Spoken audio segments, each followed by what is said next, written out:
Hi, good morning. എല്ലാവർക്കും ഇന്നത്തെ വീഡിയോയിലേക്ക് സ്വാഗതം. ഞങ്ങളിന്ന് പുറത്ത് പോയപ്പോഴത്തേക്ക് ചെമ്പല്ലി മീൻ മേടിച്ചായിരുന്നേ.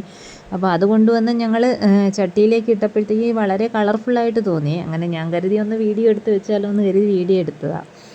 അപ്പോഴത്തേക്കും നമ്മുടെ ചെമ്പല്ലിയുടെ സൈഡിലായിട്ട് കുറച്ച് വെജിറ്റബിൾസ് ഇരിപ്പുണ്ട്. നമ്മുടെ മുരിങ്ങക്കായും തക്കാളിയും മുളകും ഒക്കെ ഇരിപ്പുണ്ടായിരുന്നേ.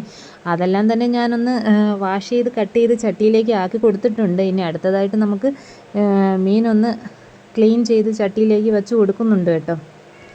അപ്പം നമ്മുടെ ക്ലീൻ ചെയ്ത മീനാണിത്. അടുത്തതായിട്ട് വെജിറ്റബിൾ കട്ട് ചെയ്തതാണ്.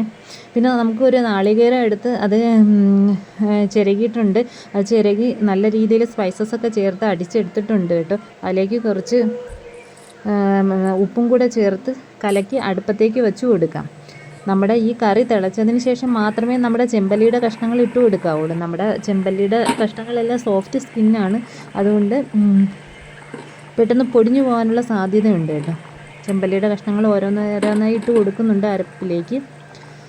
അപ്പം നമ്മുടെ ചെമ്പല്ലി ഒരു 10-15 മിനിറ്റ് കഴിയുമ്പോൾ റെഡിയാവേ. അപ്പം നമ്മുടെ ചെമ്പല്ലിയുടെ കഷ്ണം റെഡിയായി.